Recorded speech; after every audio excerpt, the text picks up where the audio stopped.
So I will say hello. I'm Bill Sherman, the director of the Warburg Institute, and this is a very special occasion. It's the launch of a book that was published yesterday in the UK and has been really long awaited.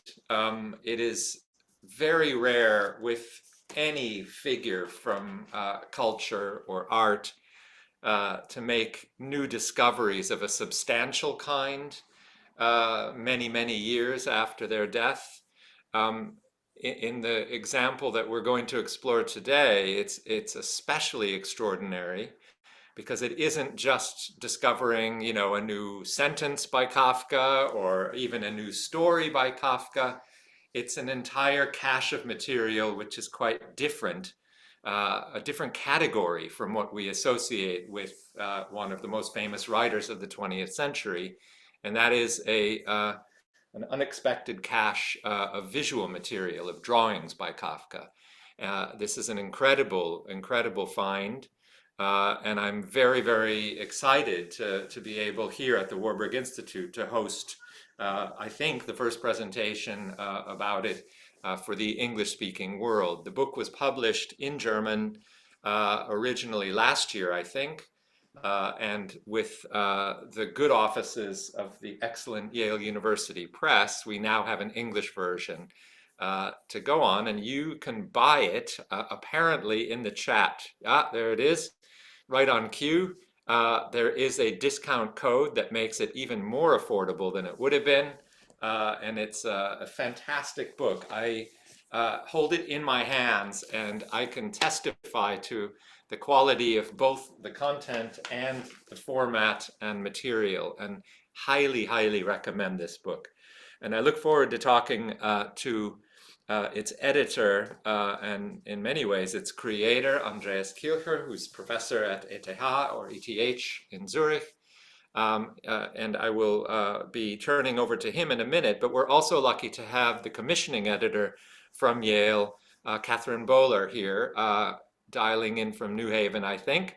And Catherine, I'm just going to hand over to you to see if you want to say anything by way of welcome or introduction.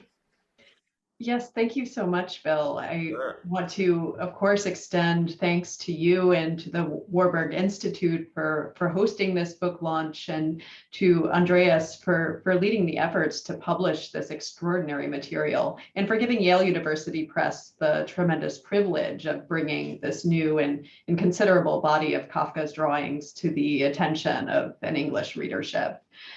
As an art history editor, I came to this material as a bit of an outsider. It was really a revelation to me that Kafka had an interest in the visual arts. Contemplating an artistic career as a student, it was more surprising to me that he was prolific enough as a draftsman for his drawings to be termed his double talent, equal to his writing, by his friend and eventual literary executor, Max Brod. The backstory of these drawings, which Andreas is going to be presenting, was fascinating. The fact that this material is becoming available to the public after years of litigation. And still more intriguing is the rare opportunity to be able to engage with such a considerable body of work by a leading modernist that is completely new to almost everyone. I thought I would just briefly talk about the book as an object.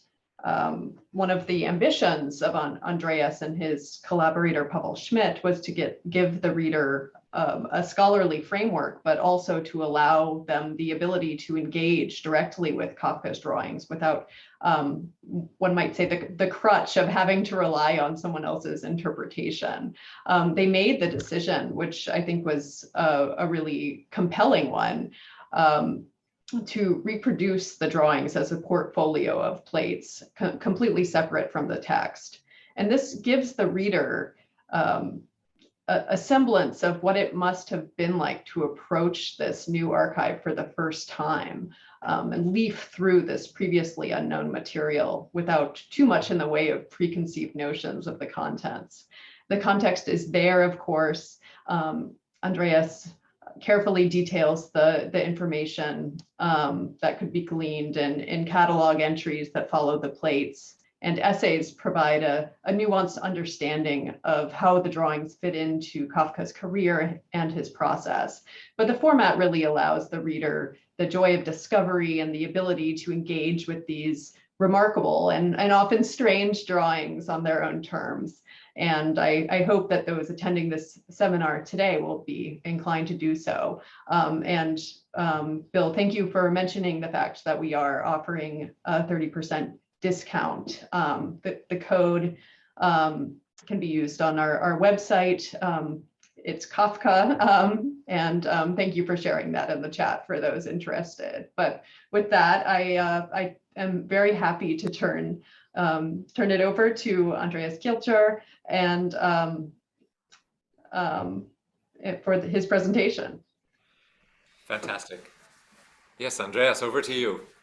Yeah, thank you so much. First of all, Bill for hosting, Bill and of course the Warburg Institute for hosting this book launch.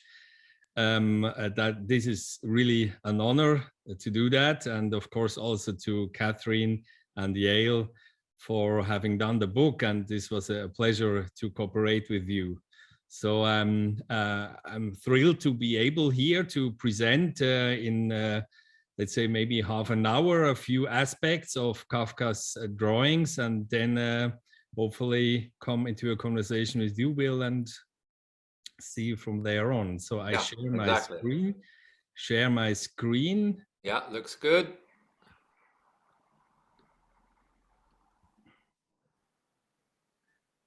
Okay. So is it okay? Perfect, yes. Okay, so this is only to make sure where we are and who we are. And to start, okay, so I want to present 4 aspects very briefly in order to introduce you to these drawings and to contextualize them. And the first aspect I want to highlight is how these drawings have been, on the one hand, saved, and on the other hand, kind of locked away for decades, because what is, as Bill already said, is so astonishing that we only very recently could have access to these, to the large body of these drawings. However, a few of these drawings have been published earlier, and I very briefly want to show that. Here you see the early publications by Max Brod, Kafka's friend, who in 1937 for the first time showed a few of these drawings in his biography on Franz Kafka. Actually a couple of 4 small drawings, he says here, Handzeichnungen, he showed there, among others, the drinker, and the next step was his another book on Kafka, which came out in 1948, where he again added a few more of these drawings. And what is remarkable about this publication is also that in the end he gives a first account of the history of these drawings. And I want briefly to quote you from there, because we get here for the first time a picture of Kafka, the draftsman, and also a hint to what he still has. And he writes here, Kafka was even more indifferent, or perhaps better, more hostile to his drawings than he was to his literary production. Anything that I didn't rescue was destroyed. I had him give me his scribblings, or I rescued them from the waste paper basket. Indeed, I cut a number of them from the margins of the course notes from his legal studies. So this gives quite an impressive picture of the way Brod collected these drawings so early. Actually, as he says in his biography, even he learned that Kafka was a draftsman before he knew that he was writing. So for him, Kafka in the first place was known as somebody who is drawing, who is making drawings, and he collected these drawings. And this he speaks actually, as we see here, of the time of their common studies of the law.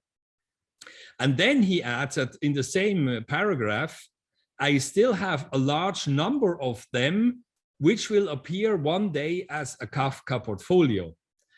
This is, of course, very interesting let's say, in the sense that we get a feeling that there is a real, yes, a collection of these drawings. And we also learn here, at that time at least, Bartlett had the idea to publish all these drawings. But as we know, he didn't do that. What he did instead is he published a few of Kafka's drawings here and there, and the most known were actually shown in the German editions of his writings, as when Fischer took over the rights from Schocken. So he printed pocketbooks. You see here the Fischer Bücherei, and they used as a title on the title page these drawings by Kafka. And I think they got not only known, but to some extent even popular. You find them even on T-shirts and cups and so on. So this is the known part of the drawings. But as we just learned, this is somehow only the peak of the iceberg. And that's how actually it was. So at the same time, we have to ask ourselves, so where have these drawings been stored, and how have they been transmitted? So what is the history of the transmission of these drawings? And of course, not only the drawings, because they have been transmitted as part of the Kafka estate.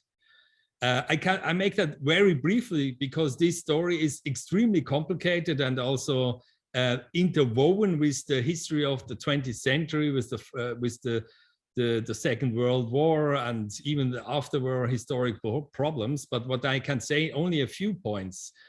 I mean, we know that in 1924, Bartlett collected all the parts of Kafka's estate as far as it wasn't already in his custody. And then a year later, 25, he started to edit the writings, first the novel, then the collected writings in the 30s in the Schocken Verlag. In 1939, when the Nazis came to Prague, marching in Prague, so he took all the Kafka estate together with other material, of course, his own also, and yeah, he transferred all that material to Tel Aviv, where it stayed for about 25 years. What happened in between, and this is for the drawings especially important, is that in 1947, he donated all his estate, and especially also the Kafka estate, which was part of his own estate, to his secretary, Ilse Esther Hoffe. You maybe would like to know why he did that. I can make it very briefly. First of all, Bartlett's wife died shortly after they arrived in Tel Aviv, after the immigration, and he had no children. So he acquainted Ilse Esther Hoffe. She was married. They didn't really have, let's say, a real relationship, but it was, I mean, a real in the sense they didn't marry or whatever. She stayed married, but she helped him a lot. She was working together with him in many ways, but he couldn't pay her. So what he did is quite early, you see, about 5 years after he met her, he already donated all that, what belonged to him by Kafka to her. And this donation, see here the red arrow, you see here Zeichnungen, drawings. So it's already the first point. It's a part of the donation. Nevertheless, the drawings, they stayed in his possession. He especially transferred all these, the Kafka estate in 1956 to Zurich. So that's why actually it came to Zurich in the first place, put it there in a bank. And this was during the Suez crisis. And there was a big fear that there was a war in Israel. So he and together with Salman Shok and the publisher, they transferred everything to Switzerland, to Zurich, where it was secure. And then in 1961, there was still another change because the Kafka family transferred everything that was in the possession of the family to Oxford, where it is up today. So this is the Oxford Kafka Research Center, which is actually in possession of the largest part of Kafka's estate. And on the other hand, what was in Brod's or Hoffe's possession stayed in Zurich. And you have here on the right side the list of what remained in Zurich. And you see here, it's not only the process, the trial, but it's also point number 22, the drawings. And here in this inventory, there's a hint to this remark by Brod that he owns still a lot of these drawings. So the drawings are part of this, what remained in Zurich. So, and the things got a little bit more complicated when after Brod's death in 1968, Hoffe started to sell Kafka and Brod manuscripts and other manuscripts from this possession of former by Brod, but it now belonged to her. So she started to sell, and you see here the first sell in 1971 in Hamburg, an auction where she was selling quite a part of letters, especially, but no drawings. I don't go into that story, which is very fascinating and complex, but so it more or less remained that way until Hoffe died in 2007. So between Brod's death and her death in 2007, she was over 100. No, not a single drawing has been published anymore. And only after her death, things started to move, because the Israel National Library started to complain and to refute the donation by Max Brod to his secretary, and also the testament, which was actually reinforcing what he already said. And this trial was quite known, and so it was everybody in all the. I mean, I think you might have heard about it. It was discussed widely and internationally, but all the courts, all the verdicts in Israel were in favor of the National Library of Israel, which means against the right of the family. And so this ended up in 2019 by the recognition of the Israeli verdict by the Swiss authorities. And only, you see here, in July 2019, all this material that was still in Switzerland was transferred to the National Library of Israel, including the drawings.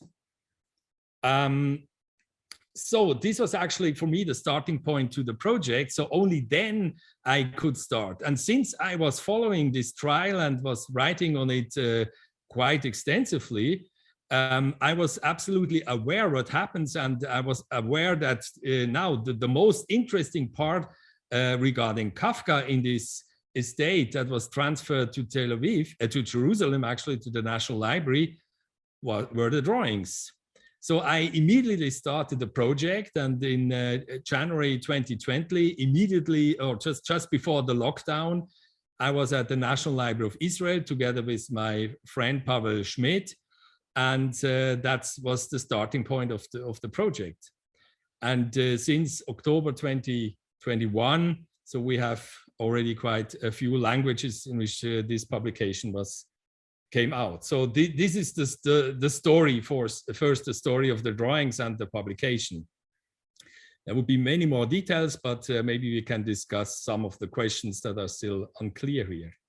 So what I want to go into now as my second point is, how actually did Kafka came to draw? How was that?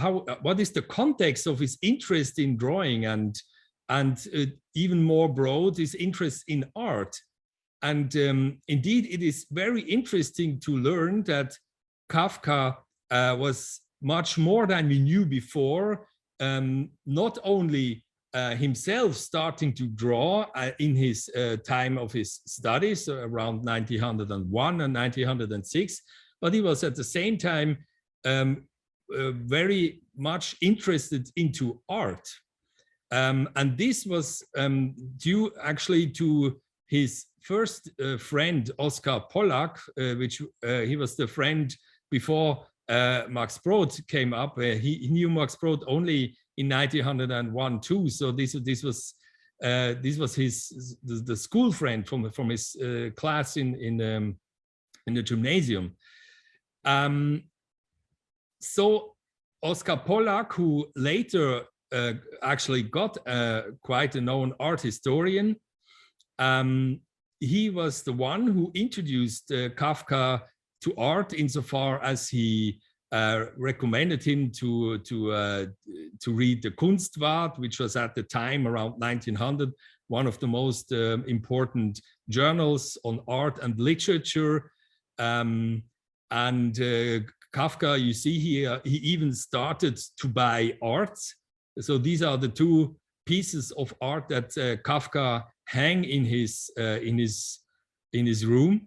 Hans Thoma, the Pflüger, the ploughman, and the dancing Maenad, a relief which actually the original is in the British Museum.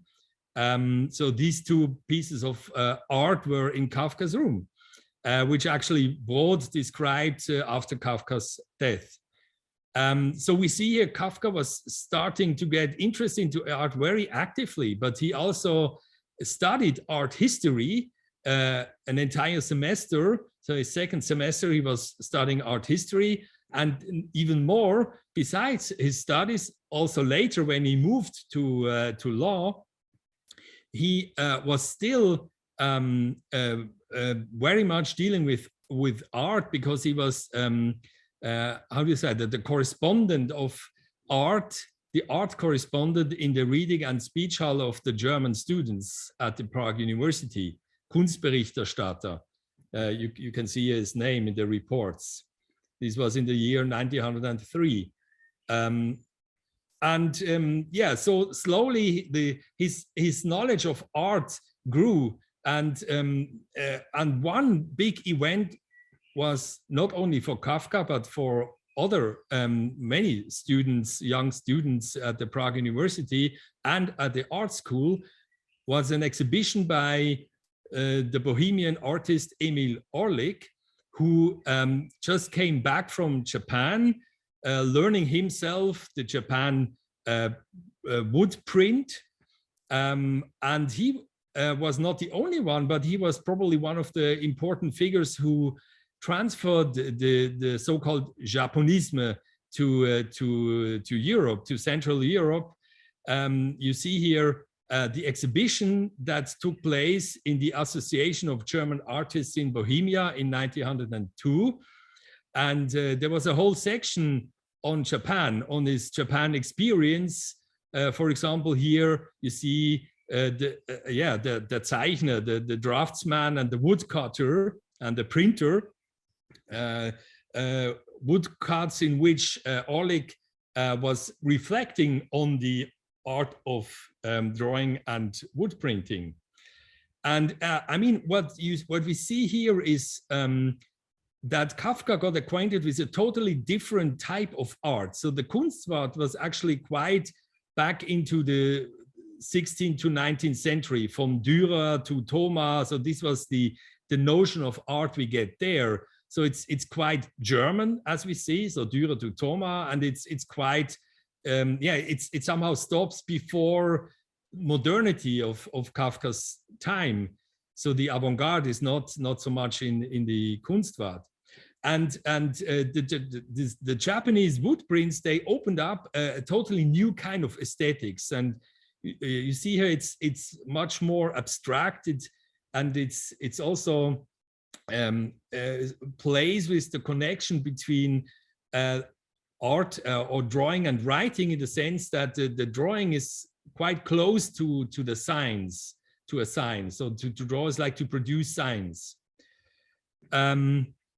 And what is interesting, we see how much interested Kafka and his friends got into this Japonism, was that his friends, for example, Max Horb or Oskar Pollack, they gave lectures on Orlik and his Japanese style art. And even Kafka himself planned to give a lecture with the title "We and Japan," but unfortunately he didn't give it. But we see already from the plan that he wanted to give that, how much he was fascinated and electrified by Orlik and his Japonism.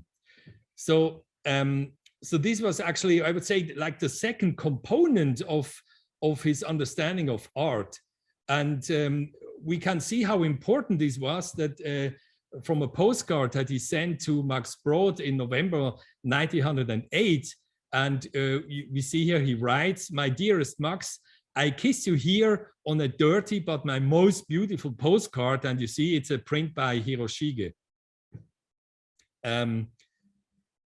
And then I would just give a few other names that got important for him. I mean, Kafka was acquainted not only with contemporary artists, he was also visiting museums. He went together with Brod to Paris. They visited the Louvre, which is of course also important for him. But he was acquainted with contemporary artists. And one name is particularly interesting. This is Alfred Kubin, who was actually among the young artists that were, let's say, how do you say, helped by Max Brod. So he was reviewing an exhibition containing Kubin's art, the exhibition of the Association of German Artists in Bohemia. It's a little bit late for our context, because this was in 1908.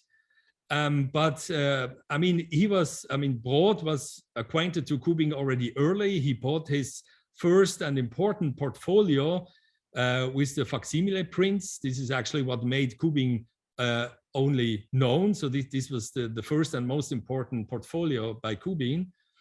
And a little bit later, Kafka met also Kubin with the help of Max Brod. Brod was intermediating here, and they exchanged letters. And so Kubin later was also illustrating one of the stories by Brod, and Brod was by Kafka, and Kafka was writing to Kubin on his art. So, but Kubin was probably for us the more known, but there is another group that I want to mention, a group of young artists called the Eight, in Czech Osma. These were young Prague, German and Czech artists that were inclined now much more to Paris, to the Parisian modernism, which means on the one hand Impressionism and on the other hand Cubism. Actually Brod was introducing Kafka in this circle, and was introducing them in the way. Here you have another very, very good and famous draftsman, and Brod had the idea to introduce Kafka to this group. And actually Kafka met most of these artists, and he was corresponding with them. He was even again collecting their art.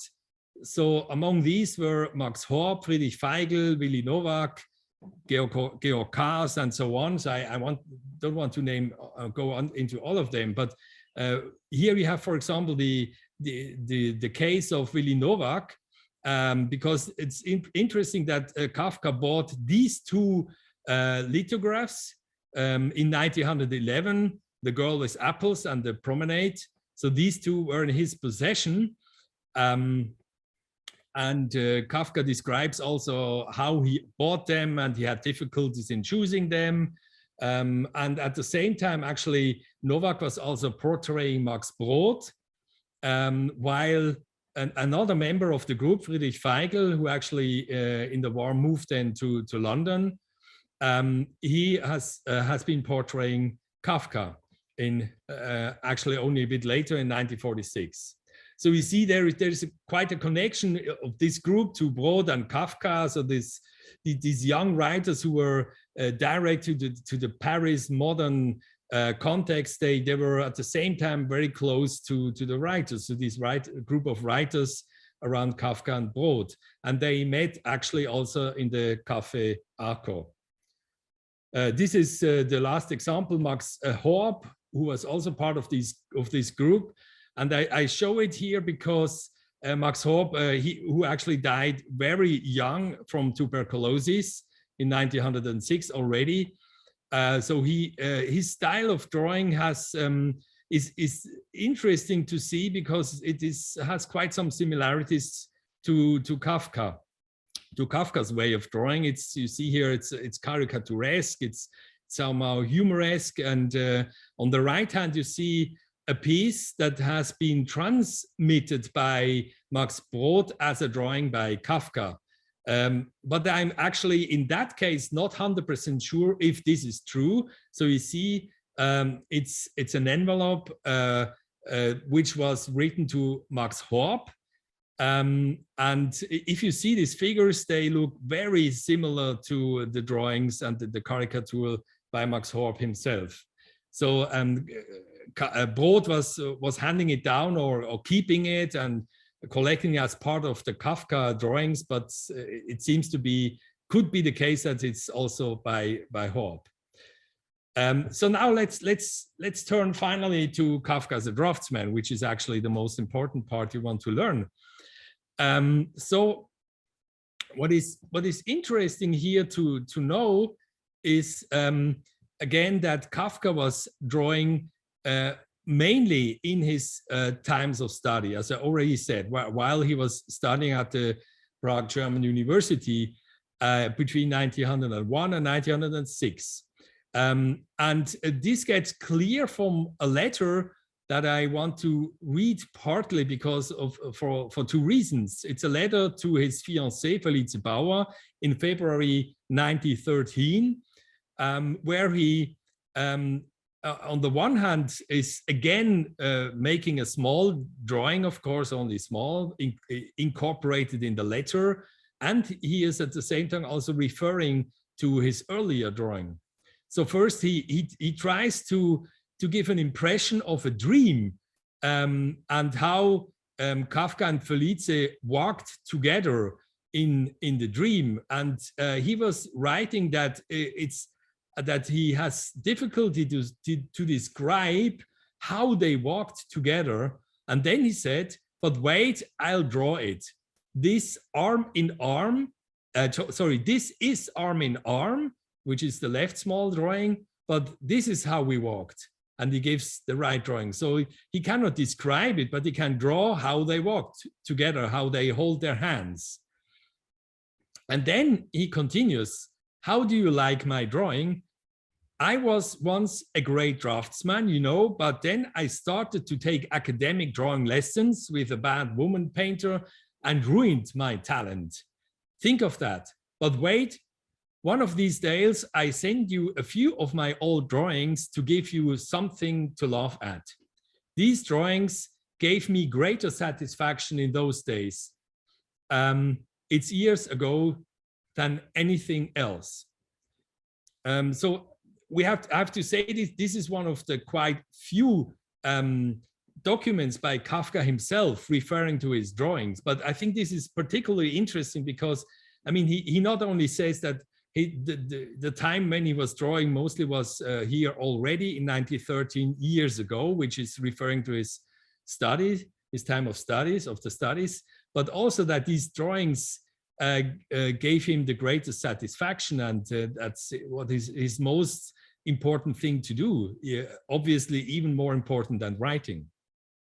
So we have to imagine that he was drawing while he was a student, and which includes also that he was drawing on the margins of his of the writings concerning law. And you have here two examples.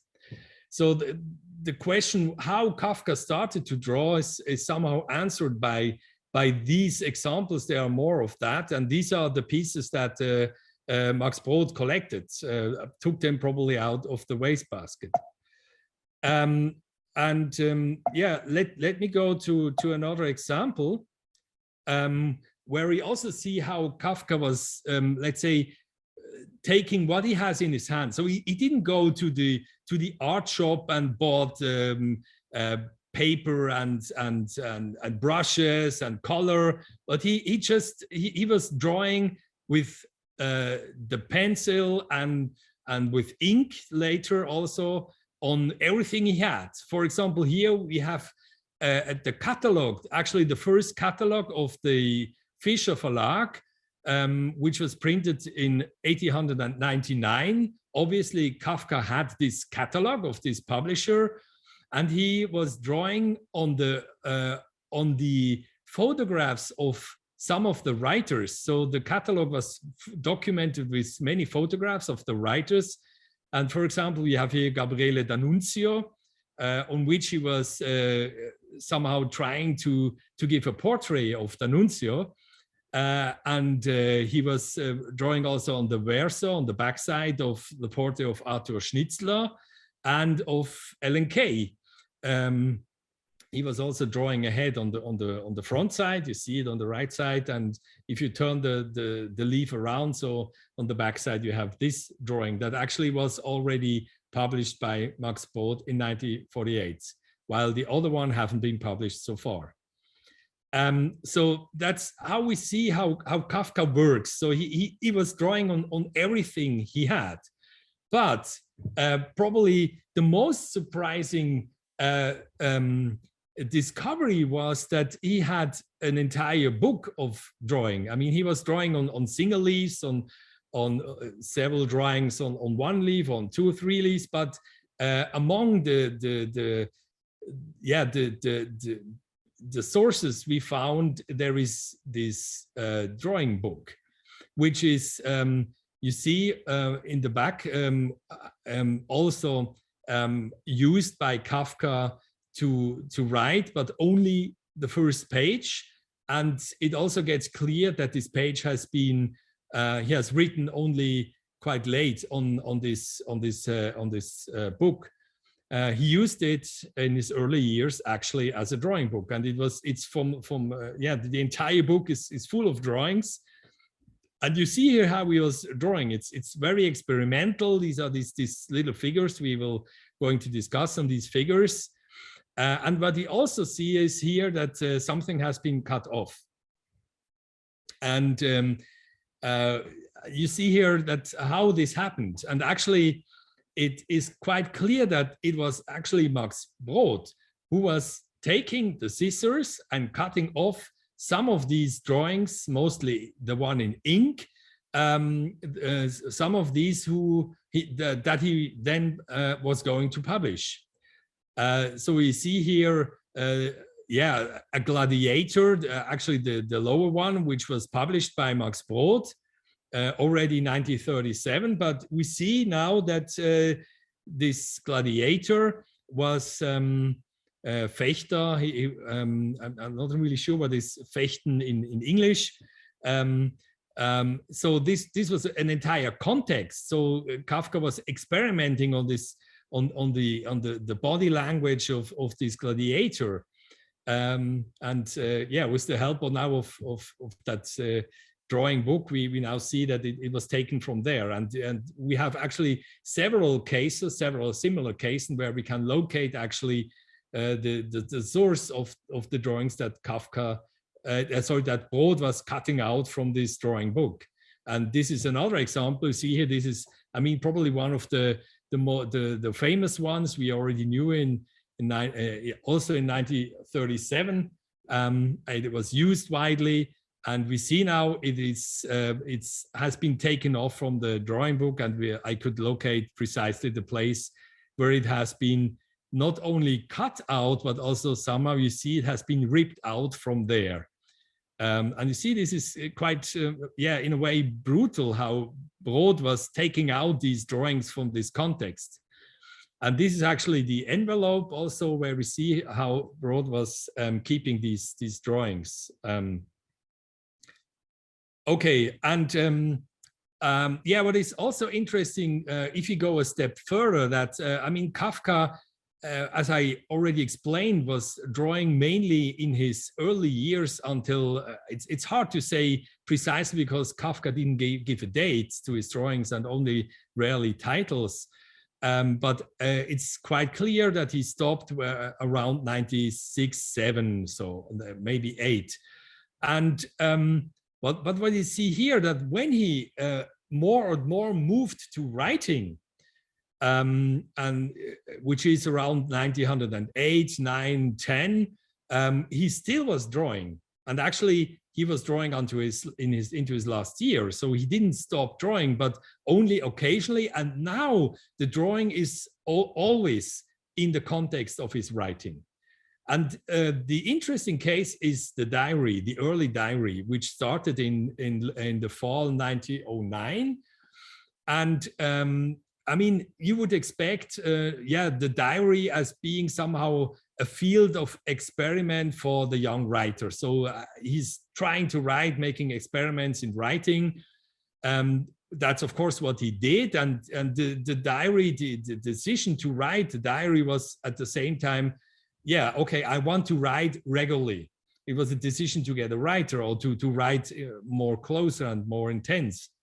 But he was still drawing in his diary, which is also interesting because he was thematizing how problematic writing could be for him. So he was writing on the problems of writing, that the writing didn't progress, that he had problems in writing, and it's somehow like a fight to write. And then he was trying to draw the problems of writing.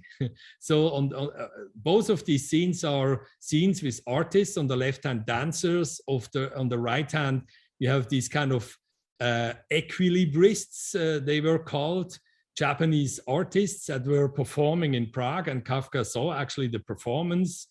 So there's a guy standing on a ladder which is held by another one who is lying on his back on the ground, and you have the spectators.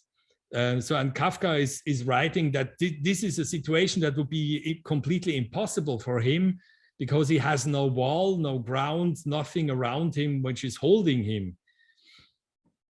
Yeah, so the writing in the context, the drawing in the context of the writing is what he have in all these years, in the coming years, also on postcards, in letters. So he is still writing, and we have drawing, and we have of course seen the example of the letter to Felice. So let me come to the last part of my lecture, which is, yeah, the question of how actually is the connection of drawing and writing to be understood. And we have already seen now that there is, of course, a connection. But at the same time, first of all, on the first place, we have to understand the drawings separately as probably not really autonomous, but as own products of art in their own right. And what is, of course, forbidden is to refer them too quickly to the writing. Actually, so far, insofar that Kafka's drawing has been understood up to date, up to the publication of the book here, the drawings have mostly been, let's say, put into neighborhood to his writings, and as a sort of an illustration of his writings. And this is, of course, problematic because it deprives the drawings from their own right. And I want to give a brief example how Kafka was reflecting on precisely that problem. but now from the perspective of the writing. Just because he knew how powerful drawing can be, he was very alert about the image, about the painting, about the drawing. And this was the case when his second book actually was published, The Stoker, the Heizer, in 1913. And as you see, there is an illustration with the title in the port of New York, in Hafen von New York. And Kafka actually got the copies to his home and opened up the package and took out excited the books, and then he was actually shocked because he saw this sketch, and he was really shocked and took immediately a pencil, started to write to the publisher and said, "Oh, what happened here?" And he was explaining, that for two reasons this was extremely problematic, but he was doing it in a very polite way because, Kafka didn't want to be impolite. But through the letters, you see, which I'm not quoting here, you see how alarmed and how even shocked he was about that. As you see, it's an etching by William Henry Bartlett, which has actually the true title, The Ferry at Brooklyn, New York, from 1837. So you see, the New York that is shown here is much older, much more early or mid-19th century, not the one that Kafka wanted to show, which is modern New York, 1913, with the big steamboats and the industrial port. And second, Kafka was absolutely alarmed by this painting somehow misleading the reading of his story. And then when his next book was published, which was actually The Metamorphosis in 1916, he took measures. So he heard that the publisher, as was very common in Expressionism, intended to also use there an illustration for the Metamorphosis. So Kafka took again the pen and wrote to his publisher Kurt Wolf the following letter: "Dear sir, you recently mentioned that Ottmar Starke," this was the artist, "is going to do a drawing for the title page of Metamorphosis. This prospect has given me a minor and perhaps unnecessary fright." And I mean, what we see here, actually, he said, again, I'm really alarmed. What are you going to do here? A minor and perhaps unnecessary fright. It struck me that Starke, as an illustrator, might want to draw the insect itself. And then he really opposes, "Not that, please, not that. I do not want to restrict him," which is the insect, "but only to make this." No, sorry, this is this is the Starke, but only to make this plea out of my deeper knowledge of the story. And again, the insect itself cannot be depicted. It cannot even be shown from a distance. And what he then did is, again, showing his deep understanding of the power of the image in relation to the writing. It also makes clear that he still thinks in the visual, in the image, because he was giving a suggestion how to illustrate. If it has to be necessary, it should like this. So he continues: "If I were to offer suggestions for an illustrations, I would choose such scenes as the following: the parents and the head clerk in front of the locked door, or even better, the parents and the sister in the lightened room with the door open upon the adjoining room that lies in the darkness." So you see that the illustrator more or less took over the suggestion by Kafka. Okay, so I think I should leave it with this, and yeah, I think we should go into a discussion at that moment if you agree. I have, of course, more drawings by Kafka that I can show, but let me, for the moment, hand over to Bill, and we see what you suggest, how we should continue. That sounds great. Let's stop the sharing for now, and then we can come back if we want to show some more. I'm going to add myself as a spotlight, and we can talk for a few minutes. Thank you so much, Andreas. This is an incredible project, and you really teased out all of the key dimensions, I think, of the inquiry, and touched on many of the things that I think those of us who are interested will want to know. But let me just maybe draw out a few topics for us to talk about, and then there will be plenty of time for people to ask their own questions if they're interested.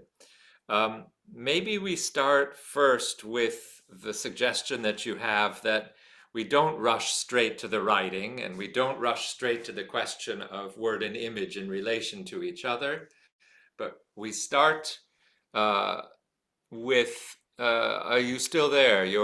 Yeah, I'm there. I don't know what happened to the picture, to the image of mine. For some reason you froze your picture. Yeah, I tried to come back. I'm sure you will. Let's just leave it like that for a minute, and we'll start talking. You can continue to. Yeah. Okay. If Okay. it works, it doesn't really matter. I think we can talk to each other for a few minutes like this and see if it sorts itself out. No, I simply wanted to ask Andreas the question of taking the drawings in their own right as drawings, but I'm curious about the choice of and implications of the word drawing itself. And if you treat them as a portfolio of drawings, which as we saw, Brode did all the way along, it was described as a portfolio of drawings. So I'm not saying this was your decision, but does it differ from some of the other ways of approaching the material where you have other terms available like design or doodle, or what Brode himself says in the description, which is scribblings. So I'm curious about your choice of the word drawings, if you thought about it, if that has any implications. Yeah, that's of course a very good question. So first of all, let me briefly move to the German, which is of course zeichnen. That's the word Kafka himself uses. Yes. Zeichner. I was a draftsman in German. Ich war ein Zeichner. So he uses zeichnen. And I think the most appropriate translation of zeichnen is most certainly drawing. But I think you are, of course, hinting to more than just the notion. It's also the concept of what lies behind. And I think one thing is that what Kafka was doing as art himself was, of course, not like paintings. It was the painting we understand as something which is more elaborate, more complete. It's probably in color. It's something which also is probably the way that the artist or the form of art the artist wants to arrive to, while the drawing is more like the sketch or the experiment, and I think it really fits to the way of Kafka's drawings that it is the experiment, it is the starting point. But at the same time, I would understand this drawing as also emancipation of the drawing from the painting. So the drawing got its own rights. He was, for example, reading a book by Carl B with the title on drawing, and Carl B makes precisely that argument in 1906, I think it was, that drawing has got its own right and is not just like, let's say, on the margins of the production of art, but it's it's like I would say probably on the level of literature, it's like a fragmentary writing. It's like notebooks. It's like something that seems to be only the preparation or something that leads to the real oeuvre, but that's not the case. And we can indeed see that Kafka's writing uses the notion of fragment also for his writing. I just made the example of the Stoker, the Heizer. The subtitle is a fragment, ein Fragment. And I think it's on that level that Kafka is also part of this emancipation of drawing from the, let's say, from the painting in the right way. So this is the real oeuvre. And in some ways, you just put your finger on all of those issues. So in some ways, it's suggesting that it is a fragment, or that it's part of a process, to use another one of his keywords, towards something else. But on another level, it's also in asserting the autonomy of the line, that the line drawing can be in its own right a complete expression. And as you show, of course, this comes very much out of calligraphy and Japanese graphic design. But I think that's quite an interesting point. So yeah, I think that was really what I was getting at, is both it's an assertion of a certain kind of quality, to call it the drawings of Kafka. And I think, one danger, one pitfall with that, of course, is people look at them and say, oh, but they're not very good, or they're not what I was expecting. And you have that problem. But of course, then you have to push past that, and you think about the purpose of the drawings. And I think you've just outlined exactly why that purpose, I think, becomes clear and multiple through time. So that's great. But now can we go back to the final point you make, and of course the title of your own essay in the volume about drawing and writing. And I want you to tease out, if you can, a little bit more, because for me, the essay that you've provided is extremely interesting for anyone like me and like all of us here at the Warburg Institute, interested in the relationship of word and image. Because on the one hand, you say we have to get past a particular approach where these drawings just become subordinate to the writing, where it's illustration, that sort of approach. But on another hand, you say that the relationship is very uneasy and in a way never quite resolved. I think the essay ends at a very interesting point where you talk about the negative dialectic of text and image, not a synthetic or integrative resolution, but rather that the two mediums, drawing and writing, oscillate and vibrate in a relationship of tension, which is wonderful writing and also, I think, very suggestive. But can you tease that out a little bit more, what you mean about the negative dialectic of text and image? Yeah, sure. First of all, one trap that I wanted to avoid was to understand, as I already highlighted, these drawings as illustrations of his writings, and to reduce the drawings as somehow byproduct of the writings. Yeah. And that is why I just gave this example of the Stoker and the Metamorphoses, because they just make clear how alert Kafka was towards illustrating art. And as I said, it was so common in the tense between in Kafka's lifetime in general. So all the publishers, they wanted to use art for their literary books, and Kurt Wolff was one of them, and Kafka was very, very careful about that. Yeah. And so this is the one trap that we really had to avoid, to understand these drawings as illustration of his writings. But on the other hand, it was also clear, and this is the tension, that Kafka was aware of the power of the image and of the own right of the image next to the writing. So it's not just a harmony between the two arts. It's not just that you can translate one to the other, but there is a tension between them in the sense that the picture is probably, and the painting can be, or the drawing can be more powerful in a sense that it's more self-evident. So you see it on one glance, and you have something that is very persuading, while the writing, you have to deal with it, you have to read it and to digest it. Yeah. And there's a certain, let's say, minority of the writing towards the drawing. And this is also why he was going to drawing when he had problems to write. So how shall I describe it? Oh, I draw it, because I can't describe it, but I can draw it.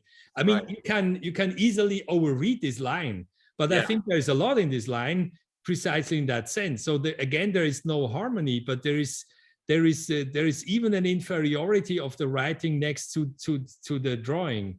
Yes. And on the other hand, of course, the relationships gets dialectic, because nevertheless, the drawing teaches a lot to the writing, in the sense that Kafka got very much, let's say, conscious about the visual, about everything what is pictorial, and also in the sense of the writing, let's say, like metaphors, like parables. So the pictorial in the language was very close to Kafka. So he uses actually a lot of parables, and many of his stories, they are in a certain sense parabolic, which means they use the let's say the image in the linguistic sense. Yes. And even more, let's say, on the literal level, I think there is no story told by Kafka which hasn't a photograph or an image or a painting in it. So he uses the images as objects in the stories. Exactly. But unlike Max Sebald or someone like that, he doesn't actually include the photograph or the image in. And in fact, within the prose, usually avoids the representation. But at the same time, yes, it's very clear that he's someone who turns to the visual to work things out, sometimes even when words themselves fail, which I think is very interesting. Can I just add two quick perspectives or questions, and then be very happy to open it up to the floor. One question is, I think you touch in a number of places in the book on Judaism and on its relationship with the word and image problem. And I wonder if you didn't really say very much, because you stressed here Japonism, but you didn't really stress Judaism. So can you go from Japonism to Judaism and say a little bit more about what you think we learn by looking at the drawings about that subject? Yeah, that's a great question, because also here we have to avoid a misunderstanding. Yes. A misunderstanding that has been actually popularized by one of the, let's say, myth producer on Kafka, die Gespräche mit Kafka. And these, the myth of these encounters and talks with Kafka, which came out in the 50s, they insinuated that Kafka was understanding his drawing as, let's say, in another way, minor to the writing, because this is actually the stereotype. Jews are the people of the book and not the people of the image. The image is forbidden in Judaism, and so images are always problematic in Jewish tradition. And I think this is probably one of the difficult sentences, or difficult ideas on Judaism that has been revised in the last years and has been already revised during Kafka's lifetime. Because the notion of Jewish art, jüdische Kunst, was was just about to be really promoted already in the later 19th century, but especially in the context of Zionism around 1900. So the notion of jüdische Kunst and jüdische Künstler was very strongly promoted at that time. And Kafka actually could have been part of that movement if he wanted and if he was aware of that. But my thesis is that his interest into Judaism gets, let's say, vital only around 1910, 11, when he was acquainted to the Jewish theater group and listened to the lecture of Martin Buber in Prague and started to read the Zionist journal Die Selbstwehr.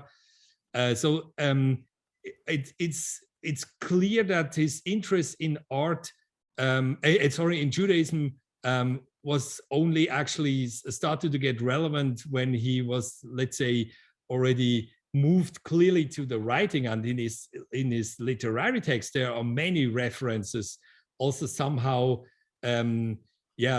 indirect references to a discourse on Judaism. There's a lot of Judaism in his text, a lot of references to Judaism. I would say in his art, it's hard to say, but I would say it's quite absent. And there are only a few, maybe there's only one clear drawing that is referring to a biblical scene, which was only late, actually, in a letter when he was writing from a sanatorium, and he was describing the Akedat Yitzchak, the sacrifice of Isaac. Exactly. So this scene he was actually drawing, like a comics in a sequence of scenes, very small drawings. But this is actually the only one, and I mean, this is a biblical scene that is extremely known, and it's probably not even really Jewish. It's Jewish, but it's also more cosmopolitan in a way. It's also Christian. It's also whatever. There is another point that I could make here, because in 1916, a volume has been published in Prague, which has the title "The Jewish Prague," das jüdische Prague. And in this volume, which was published by the journal Die Selbstwehr, Kafka's one text of Kafka's has been published for the first time, which is called "A Dream," ein Traum. And the volume had the intention to present German Jewish writers and young artists. So this group of 8, they included quite a bunch of pieces of art in that volume. And I would say this is actually for the first time that say this this art in Kafka's context was seen in a Jewish context, without being specifically Jewish, like the jüdische Künstler in the context of Zionism. So you see, it's more a question of perception than a question of the intention. No, that makes perfect sense. Thank you for that. Okay, so one last question from me, and those of you who are thinking of questions, again, as usual, you can either raise your hand using the reactions button with the raise hand button, and then I can call on you, or else you can just type your question in the chat and I will happily read it out.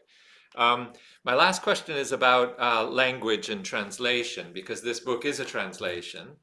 Of course, it's one of these cases where, as a reader in English, I'm very grateful for the English, because for me that makes it much easier to enjoy and learn from the book. But I'm also looking at images of things that are in another language. And then I'm aware that you've already written your texts in another language. And so I'm very curious in this case, because, even with the word Zeichnen, which you glossed for us or discussed earlier, I'm aware that there are often very different meanings around words like drawing or scribble in different languages. And so I just wanted to ask if you felt that there was anything lost in translation between the German version and the English version, or anything that you in a way wish that you had been able to discuss for the reader about the changes of terminology. Yeah, first of all, I want to say that the translator into English, Kurt Beals, made a wonderful job. I think it's a very good translation, and we have been working actually together. So we were exchanging thoughts, and when there came up questions for the translation, so we were discussing them. So that was I think I trust that translation 100%, and it was in all these notions that are somehow probably debatable, and we had to discuss them, so we really did that. So yeah, so I think it's a very good translation, and I'm glad I could work together with the translation at that point, that he included me in the process of translation. Yeah. Which was, of course, not the case in the translations into Dutch or Spanish. I couldn't do that, not even French. So, so there I really have to trust 100% what the translator did. But with Kurt Beals, it was fantastic because we worked together. Yeah. But maybe if you allow, I could add another remark to the question of translation on the level of the drawings, because I try to share my screen once again, because I would like to show one drawing, and maybe as magically come back to the screen. I don't know if this happens. Yeah, we'll see. At least we can see your shared screen. So do you see the screen? Yeah, yeah. Okay, so I wanted to show that because you see that Kafka hardly gives title to his drawings, but sometimes he did. And here you have an example that he gives a title, which of course raises the question of translation on a totally other level. Yeah. I don't know if you can read it. It's in German, Übermut des Reichtums. So I think it's quite hard to translate for me. Sorry, I don't have the book with me, and I don't know what Kurt Beals was actually doing here, what he was writing. I'll see if I can find it. Yeah, probably you can find it. It's in the former part. Maybe Stanley Korngold has an idea what he could say immediately here. Yeah. Hi, Stanley. But I think what you see here is that this Übermut des Reichtums is also on a performative level here shown. It's not only the topic. I mean, it's obviously two wealthy persons, and they are getting served by two servants, champagne and a huge bird, probably a peacock. And then there is an orchestra playing music. But I think this Übermut is at the same time also the way to draw. So I think this is, I have to confess, one of my favorite drawings, because it's so übermütig. It's really exaggerating. It's playing with drawing, and the title Übermut des Reichtums gives the richness of the drawing an own right. So I found the title in English. It's translated as the haughtiness of wealth. Right, the haughtiness of wealth. Yeah. No, or maybe arrogance of rich, or something along those lines. Yeah. Arrogance would be the wrong word. It's really hard to translate. It's also playfulness. Übermütig is very playful. Okay. Yeah.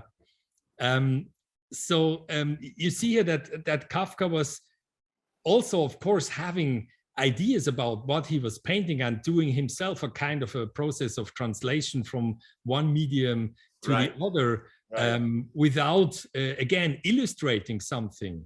Right, exactly. Yeah, really, really interesting.